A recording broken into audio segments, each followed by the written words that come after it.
Welcome back to What Arty Noobs for General Disturbance. This is an M36 Jackson. It's a Tier 6 American turreted tank destroyer. It's located on the south spawn of Erlenberg, and this one is under the command of 4Q2. Yes, one of my replays. Well, what can I tell you about the Jackson? Well, quite a lot actually. This tank is an upgraded version of the M10. Now, the Americans realised early on during the war that the M10, the 76mm gun, just wasn't up to defeating some of the German guns it was coming up against and German tanks it was coming up against. So they wanted to design a replacement, and this is what they came up with. It's a 90mm gun, the M3, mounted in a turret which is counterweighted and on the M10 hull. So it's quite slow, very slow to traverse, but it does have a big punch from that 90mm gun. It will do 240 alpha, penetrating 160mm of armor. So even with standard AP, it's very lethal, and with the APCR, it'll go up to 243mm. So there's not many tanks at that tier that will stand this tank destroyer. The only problem is it's very, very slow, and the turret traverse is diabolical, I'm afraid. It's very slow indeed. But one of the good things is that whilst it's actually stationary, the vehicle's stationary, it can turn the turret and not lose the camo net, which means that you can stay hidden even when you're hunting for targets. And that T21 is getting a lot of bother from our AMD 168, from the MX ELC, sorry, not from the AMD.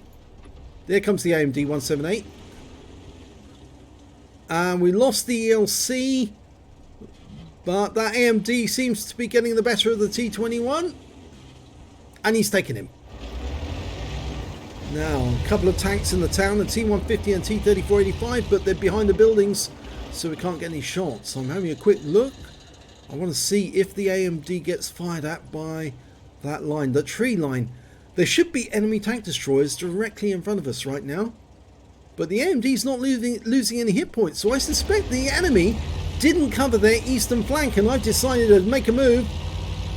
And you can see it's quite fast when it's going downhill, but other than that, it's normally quite slow. 42 kilometers an hour is not particularly fast, and it's now gone down to 40. And the AMD's moving ahead, and the VK's coming in behind me as well, so I'm just going to head straight for the tree line whilst the AMD hunts down some enemy targets. Well, there's one. It's the opposite number. It's the AMD 178B of the enemy team. They're Mario Kart. And he keeps popping up every now and then. I fire a snap, but nope, didn't hit target. But there's the enemy gorilla. So I stop for a moment. Let's have a look. I've got shot on the gorilla. Auto aim on, and yeah, one shot's enough to take him out. Absolutely lethal gun. Okay, I'm in the tree line now, which makes it more difficult for the enemy to spot me. But our AMD, he's very low on hit points. He's losing more. And that's him. He's gone. But I've auto-aimed onto the AMD, put one into him. And I'll get him another one. He did see me. And that's the end of him. Absolutely fantastic gun. 6.9 seconds on the reload. Oh, took around from a baguette panther. So I stay behind this hill for the moment. We don't know where the baguette is. Oh, that was an Arty round. There's definitely an Arty out there. So I'm just moving up into the tree line. Just want to spot the enemy and start putting rounds into them. Okay, that should be about right. Yeah, I can see the enemy now, or at least see the enemy cap area. I move forward a bit and see a Nashorn. One round into him, 231 hit points. Suddenly notice the other enemy Arty. He's out. That's a Pascucci's. And there's the baguette. One round into him, 240 average shots. He's a one shot if I can get a lucky roll. Oh, no, I didn't. 237, so he's another shot, and I've been seen now. And I'm taking damage from enemy tanks. Cromwell got me. Cromwell's got me again. I need to get below this ridge line, otherwise I'm a dead duck. I'm pulling back. Oh, Cromwell got me. Yeah, that was rather unfortunate. A little more info about the M36. They actually put an initial order in for 500 of them, I believe, but there was such a dire need for 90mm armed tank destroyers, they actually converted 187 M4A2s into Jacksons instead. So it just goes to show that they actually thought quite highly of it. And it's surprising, they actually built almost as many M36 Jacksons as they did the M18 Hellcat. Not quite as many, but they did see service in Korea as well, because that's quite an efficient gun, quite potent. Now, you can see that there's a cover over the turret, covering the cockpit. That was a later add-on to the Jackson after the war. All the ones seen during the war were actually open. Well, that Cromwell's made himself known to the P-43 and gets taken out, and that is the end of the game. So let's have a look at the end of battle stats and see how we got on. This was quite an interesting first game. Well, it was the second class tanker for 4Q2 in the M36 Jackson. In fact, this was my first second class tanker, of course. And I also got a fighter badge for getting 4 kills. I got 4 exactly. A master gunner for getting 5 armor penetrating hits in a row.